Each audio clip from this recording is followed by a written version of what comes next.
ጄኔራሎችን ጭኖ ሲበር በነበረ አንቶኖቭ ላይ በአፋብን ምስራቅ አማራ ቀጠና ሚኒሊክ እዝ ጥቃት ተሰነዘረበት። ብዛት ያለው የአገዛዙ ሰራዊት ሙትና ቁስለኛ ሆኗል። ዝርዝሩን ትሰሙታላችሁ። የሜጀር ጀነራል ውባንታ አባት አንደኛ ኮር ድል በእጅጉ ተጠናክሮ እስከ ሌሊቱ 5 ሰዓት ቀጥሏል። ዝርዝሩን ይዘናል። ከ50 በላይ የአድማ ብተናና የሚኒሻ አባላት ሲደመሰሱ ቀሪዎቹ ከባድና ቀላል ቁስለኛ ሆነዋል። በካምፕ ውስጥ ከተጠረነፉት የአድማ ብተናና ሚሊሻ አባላት አንድ አባል ብቻ ሲቀር ሌሎቹ ሙትና ቁስለኛ ሆነዋል። አፋብን ሸዋ ጠቅላይ ግዛት እዝ መኮይ ከተማ ላይ በተሰራ ኦፕሬሽን የጠላት አየር ወለድ ተመታ። በሸዋሮቢት ዙሪያ ንጹሃኖች በሞርተርና ዙ 23 ተጨፍጭፈዋል፣ ተገድለዋል። በመደራጀት ላይ ያለው ራስ አንችም ክፍለ ጦር ዘመቻ ማንደፍሮ ሙላቴ ንፋስ መውጫ ላይ ታላቅ ድል አስመዘገቡ። ከአማራ ፋኖ ብሔራዊ ንቅናቄ የተላለፈ ወቅታዊ መልእክት አለ። ሙሉ መልእክቱን ይዘናል። የገዳማውያን ሞት የመንግስት አልባነት ማሳያ ተደርጎ የሚወሰድ መልእክት ነው። በወቅታዊ ጉዳይ ላይ ከእናት ፓርቲ የተሰጠ መግለጫ። ሰላም ጤና ይስጥልን ክቡራትና ክቡራን፣ በዓለም ዳርቻ ሁሉ የምትገኙ የሚዲያችን ቤተሰቦች ነው። ለሰዓቱ የዘጋጁ መረጃዎችን ይዘናል። እስከ መጨረሻው ድረስ አብራችሁን ቆዩ። ከ50 በላይ የአድማ ብተናና የሚሊሻ አባላት ሲደመሰሱ ቀሪዎቹ ከባድና ቀላል ቁስለኛ ሆነዋል። በካምፕ ውስጥ ከተጠረነፉት የአድማ ብተናና የሚሊሻ አባላት አንድ አባል ብቻ ሲቀር ሌሎቹ ሙትና ቁስለኛ ሆነዋል። የአፋብን ምዕራብ አማራ ቀጠና ቴዎድሮስ እዝ 105ኛ ኮር 66ኛ ክፍለ ጦር 3ኛ ሻለቃና 206ኛ ኮር 34ኛ ክፍለ ጦር የክፍለ ጦሩ ቃኝና መሐንዲስ ሻለቃ አንድ ሻምበል በተሳተፈበት አውደ ውጊያ በመተከል አውራጃ ፓዊ ወረዳ መንደር 21 ቀበሌ ላይ ከጠዋቱ 12 ሰዓት እስከ 3 ሰዓት በተደረገ አስገራሚ ኦፕሬሽን ከ50 በላይ ተላላኪ ሚሊሻ አድማ ብተና ሲደመሰሱ ቀሪዎቹ ሙሉ ለሙሉ በሚባል ደረጃ ቆስለዋል። 3 ብሬን፣ 55 ክላሽንኮቭ፣ 4 አብራራው፣ 6 ኤስ መሳሪያዎችን ማግኘት መማረክ ተችሏል። እጅግ በጣም በርካታ ተተኳሽ እስከ ትጥቁ እና የእጅ ቦምቦችን ማግኘት ተችሏል። የአፋብን ቴዎድሮስ ህዝብ 105ኛ ኮር 66ኛ ክፍለ ጦር ህዝብ ግንኙነት ክፍል ጄኔራሎችን ጭኖ ሲበር በነበረ አንቶኖቭ ላይ በአፋብን ምስራቅ አማራ ቀጠና ሚኒሊክ እዝ ጥቃት ተሰነዘረበት። ምስራቅ አማራ ቀጠና ሚኒሊክ እዝ ላስታ አሳምነው ኮር ክንፍ የሆነችው እሸት ክፍለ ጦር ጄኔራሎችንና የብልጽግና ተላላኪ ሲቪል አመራሮችን አሳፍሮ ሲበር በነበረ አንቶኖቭ ላይ ጥቃት ሰነዘረችበት። ጄኔራሎቹና የሲቪል አመራሮቹ ከሰቆጣ ከተማ የቆዩ ሲሆን ወደ ላሊበላ ኤርፖርት ሹምሻ ቀበሌ ለመግባት በሁለት ክፍለ ጦር ታጅበው እየመጡ ያለም በኃይሉ ከበደ ክፍለ ጦር እየተገረፈ እንደምንም ኤርፖርት ላይ ቢደርሱም እሸት ክፍለ ጦር ሞቅ ያለ አቀባበል አድርጋለታለች። ጄኔራሎቹን ጭኖ የነበረው አንቶኖቭ በመጀመሪያው በረራ ትንኮሳ ሲደረግበት አቅጣጫውን ስቶ የበረረ ሲሆን በድጋሚ ተመልሶ ኤርፖርቱ ጋር ያረፈ ቢሆንም በሁለተኛው በረራ በከባድ መሳሪያ ገዛ እንደምንም ብሎ ያለፈ ሲሆን እግረኛ ሰራዊቱ በከባድ መሳሪያው በተጨማሪ በሶስት አቅጣጫ ቢዘረጋም በአንደኛው አቅጣጫ ዘርግቶ የነበረው ግትልትል ሰራዊት በተለምዶ ሳይና በር ላይ ምሽግ ተደርጎ ተበልቷል። ትንቅንቁም በዛሬው ዕለትም የተደረገ ሲሆን ብዛት ያለው የአገዛዙ ሰራዊት ሞትና ቁስለኛ ሆኗል። እሸት ክፍለ ጦር ከላሊበላ ኤርፖርት ቀበሌ በ10 ኪሎ ሜትር ርቀት ላይ የምትገኝ ክፍለ ጦር መሆኗም አይዘነጋም። በመጨረሻም የእሸት ክፍለ ጦር ወታደራዊ አዛዥ መቶ አለቃ በሪው እንደምልም የአብይ አህመድን አፈቀላጤዎች በቅርቡ ከቱርክና ከአረብ ሀገር በክራይ በመጡ ድሮንና ጀቶች በአየር ኃይል 9ኛ ዓመት ላይ ትርኢት ሲያሳዩ ሰማዩ የኛ ነው ያሉ ቢሆንም ሰማዩ ምድሩም የእናንተ ሳይሆን የኛ ነው ሲል ተናግረዋል። የአማራ ፋኖ ብሔራዊ ንቅናቄ ምስራቅ አማራ ቀጠና ሚኒሊክ እዝ ሚዲያና ኮሚኒኬሽን መምሪያ ኃላፊ አርበኛ ደረበ መረጃውን አድርሶናል። አፋብን ሸዋ ጠቅላይ ግዛት እዝ መኮይ ከተማ ላይ በተሰራ ኦፕሬሽን የጠላት አየር ወለድ ተመታ።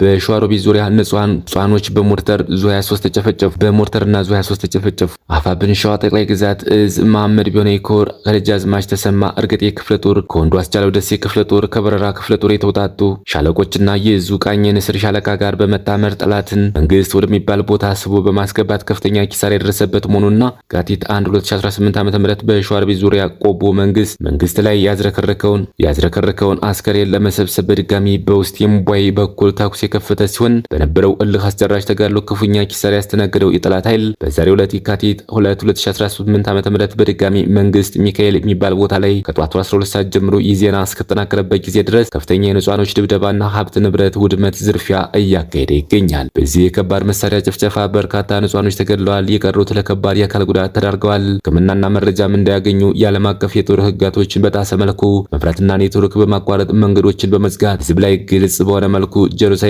እየፈጸመ ይገኛል። ጭካኔ የተሞላበትን ጭፍጨፋና መንግስታዊ መሪ የሆነው ዘረፋ የተመለከተው የአካባቢው ማህበረሰብ አምርሮ ስርዓቱን መታገል እንዳለባቸው ለዙ ወታደራዊ ክፍል ተናግረዋል። ከሰሞኑ በሸዋ ጠቅላይ ግዛት ምድር የወዲድ መራሹ የብልጽግና ስርዓት ኔትወርክ በማጥፋት ንጹሃን አማራዎችን በአየርና በምድር እየጨፈጨፈ ቢሆንም የሸዋ ጠቅላይ ግዛት እዝ ወገኑን ለመታደግ ከጠላት አየር ወለድ ኮማንዶ ጋር በመፋለም የጠላትን እቅድ እያከሸፈ ይገኛል። መሐመድ ቢሆነ ኮር በምክትል አዛዡ በሻለቃ ሙሉቀን ቢራራ እየተመራ ለወረራ ሸዋ የገባው የገባውን ጨፍጫፊ ኮማንዶ በሸዋ ተራራና ሸለቆዎች ውጡ እያስቀረው ይገኛል። ዛሬም በኮሩ ስር የሚገኘው የእስቴ ጉማ ተራራ ክፍለ ጦር በዛሬው ዕለት አንጾኪያ ገምዛ ወረዳ መኮይ ከተማ ከሌሊቱ 8 ሰዓት ላይ ጠላት ካምፕ ያለበት ድረስ ዘልቀው በመግባት ወታደራዊ ኢላማዎች ላይ ትኩረት በማድረግ ጠላትን በየአቅጣጫው ከበባ ውስጥ በማስገባት ጀግኖቹ ትልቅ ድል አስመዝግበዋል። በዚህም የጀግኖቹ አጣዳፊ ጥቃት የወረዳው ሚሊሻ ጽሕፈት ቤት ኃላፊ ሐሰን ራስካና አንድ ሌላ ባንዳ የሚሊሻ አባል ጸጋይ አሰፋን ጨምሮ 7 የጠላት አየር ወለድ ከባድ ቁስለኛ ሲሆን 4 የጠላት አየር ወለድ ኮማንዶ ደግሞ እስከ ወዲያኛው ተሸኝተዋል። በሌሎቹ ቦታዎችም ላይ የሚካሄዱ አውደ ውጊያዎችን ለአድማጭ ተመልካችና ደጋፊዎቻችን በየሰዓቱ ለማድረስ የሜጀር ጀነራል ውባንታ ባተ አንደኛ ኮር ድል በእጅጉ ተጠናክሮ እስከ ሌሊቱ 5 ሰዓት ቀጥሏል። ምሽት 11 ሰዓት ከአባስሜና ሐሙሴት መካከል ከሚገኙት ግብፃዊት ማርያምና ገነት ወንዝ የጀመረው ትንቅንቅ አድማሱ ሰፍቶ ጠላት በውባንታ ባተ ልጆች ክንድ እየተደቆሰ ይገኛል። በዚህ የወድድ ብልጽግና ሌሊት 3 ሰዓት የአገዛዙ ተሽከርካሪዎች በጣና ገላውዲዮስ ክፍለ ጦር ተማርከዋል። ሶስቱም ብርጌድ የጠላትን የቡድንና የነፍስ ወከፍ መሳሪያ እየማረኩ ይገኛል። የወዲድ ብልጽግና አገዛዝ እየቀጠቀጠ ያለው የወዲድ ዘመዱን ለማዳን ከባህር ዳር ፈጥኖ ደርሷል። ያድኗል ወይ ስንል መልሱ ጊዜና ዳኛ ነው የሚል ይሆናል። ኮርቻው ብአዴን መዳረሻው ቆላላ ይሁን ጥልቁ የግዮን ሐይቅ አልታወቀም። አማራ ከጠላቶቹ በላይ በጨከን አለበት። የብአዴን ታጣቂ የእንግዲህ ልጅነት በ11ኛው ሰዓት እንኳን አያውቅም። ሜጀር ጀነራል ውባንታ ባተ አንደኛ ኮር ህዝብ ግንኙነት ፋኖ አቃለው ጸጋ አለባቸው። ከአማራ ፋኖ ብሔራዊ ንቅናቄ የተላለፈ ወቅታዊ መልእክት። አገዛዙ የአማራ ህዝብን አፍኖ ለመጨፍጨፍ የጀመረው ማጥቃት በጽኑ ብሔራዊ አንድነት እንመክተዋለን። የአብይ አህመድ አገዛዝ የካቲት 3 ቀን 2018 ዓ.ም የአብይ አህመድ አገዛዝ በአማራ ህዝብ ላይ ይፋዊ የዘር ማጥፋት ጦርነት ከጀመረ 3 ዓመታት ሊደፍን ተቃርቧል። በእነኚህ ጊዜዎች ሁሉ የአማራ ህዝብ የታወጀበትን የዘር ማጥፋት ጦርነት በመመከት ህልውናን ለማረጋገጥ የሚያደርገውን ትግል አጠናክሮ ቀጥሏል። ሆኖም በህዝብ ላይ ጦርነት ያወጀው አገዛዝ የገጠመውን ህዝባዊ ተጋድሎ ተረድቶ ጦርነት ከማቆም ይልቅ በእጁ የገቡትን የጥፋት መሳሪያዎች ሁሉ ተጠቅሟል። በዓለም ታሪክ በማይታወቅ ሁኔታ በመንግስትነት ስም ቤተ መንግስት የከተመው አገዛዝ በአማራ ህዝብ ላይ ስትራቴጂክ ድሮኖችን በመጠቀም በሺህ የሚቆጠሩ ንጹሃንን ጨፍጭፏል። ግን ጨምሮ አዳዲስ የጦር መሳሪያ አምራች ሀገራት ያመረቷቸውን ድሮኖች በአማራ ህዝብ ላይ ይሞክሩ ዘንድ አብይ አህመድና አገዛዙ በጭካኔ ፈጽመውታል። አገዛዙ የባህር ሰላጤው ኃይሎችን ፖለቲካዊ ፍጥጫ ጎትቶ ሀገር ውስጥ በማስገባት በተላላኪነት በሚያገኘው ወታደራዊና የመረጃ ድጋፍ ተጠቅሞ በህዝባችን ላይ ያወጀውን የዘር ማጥፋት ጦርነት አጠናክሮ ቀጥሏል። በዚህም አገዛዙ ጌቶቹ በቀጠናው ላገዱት የተልዕኮ ጦርነት አማራን ማጥፋትን እንደ መንደርደሪያ ቆጥሮ በድጋፍ ያገኘውን የማጥፋት አቅም በሙሉ ተጠቅሞ በሸዋ፣ በወሎ፣ በጎጃምና በጎንደር የተለያዩ ቀጠናዎች የስልክና የኢንተርኔት መሰረተ ልማቶችን በመዝጋት ያጠናከረ ጭፍጨፋ እያደረገ ይገኛል። በተለይም በጥር ወር የመጨረሻ ሳምንት በሸዋ የአገዛዙ ሰራዊት የተለያዩ አህዶች የኦሮሚያ ልዩ ዞን ታጣቂዎችን በመጨመር በሌሎች አካባቢዎች ደግሞ በመደበኛዎቹ እዞችና የአየር ወለድና ኮማንዶ አህዶች የተከፈተው ማጥቃት በህዝባዊ የአፋብን ሰራዊት በሚገባ እየተመከተ ይገኛል። ከየካቲት 1 ቀን 2018 ዓ.ም ጀምሮ በሰራዊታችን በተደረገው የመልሶ ማጥቃት እርምጃ በጎንደር ቀጠና በርካታ ጀብዶች ተፈጽመዋል። በተለይም በደቡብና ማዕከላዊ ጎንደር የወረዳ ዋና ከተሞችን ጨምሮ በርካታ ይዞታዎችን ከጠላት መንጠቅ ተችሏል።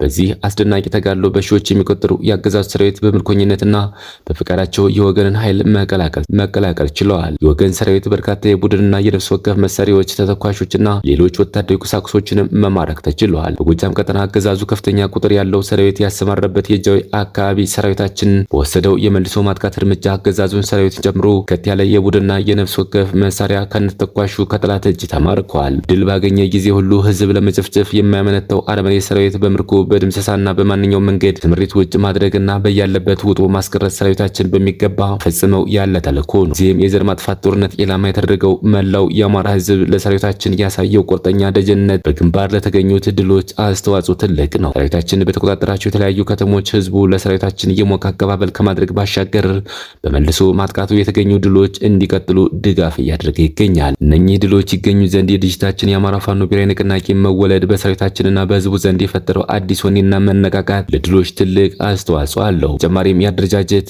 አንድነቱ አቅማችን አቀናጅተን በውጤታማ የኃይል አጠቃቀም በጠላት ላይ ወሳኝ ምት ለማሳረፍ በማስቻሉ ብሔራዊ አንድነቱ ዘር ማጥፋቱን ጦርነት ለመመከት ያለው እምቅ አቅም የታየበት ነው። ግን ታግሎ ያሸነፈ አገዛዝ በታሪክ እንደሌለው ሁሉ የህዝብ ልጅ የሆነው ሰራዊታችን የአማራን ህዝብ ሙሉ ድጋፍ ያገኘው ድርጅታችን ፋብን የብሔራዊ አንድነት አቅም ተጠቅሞ በተሰላ እና በተጠናከረ ሁኔታ የህልውና ተጋድሎን ለድል እንዲበቃ ሁሉም አመራሮችና አባላት ሰጣቸውን ኃላፊነት ለመወጣት በትጋት በትጋት እየሰሩ ይገኛል። ሰራዊታችን ከዚህ በፊቱ ሁሉ በተቆጣጠራቸው ቦታዎች ሰላምና ጸጥታን በማስከበርና ወታደራዊ ጨዋነት ጠላትን ብቻ ኢላማዎች ላይ በማተኮር ገቢውን ጥንቃቄ እያደረገ እንደሚቀጥል ለመላው የአማራ ሕዝብ ለኢትዮጵያውያንና ለዓለም አቀፍ ማህበረሰብ እናሳውቃለን። በመጨረሻም በመልሶ ማጥቃት የተመከተው የአገዛዙ የጥፋት እጅ ዳግም በማያንሰራራበት ሁኔታ ይመታ ዘንድ ለው ሰራዊታችንና ሕዝባችን የሚያደርገውን ርብርብ አጠናክሮ እንዲቀጥል እናሳስባለን። በመደራጀት ላይ ያለው ራሳችን ክፍለ ጦር ዘመቻ ማንደፍሮ ሙላት የንፋስ መውጫ ላይ ታላቅ ድል አስመዘገቡ። የአማራ ፋኖ ብሔራዊ ንቅናቄ ምኒልክ እዝ ላስታ ጀነራል አሳምነው ጽጌ ኮር ስር በመደራጀት ላይ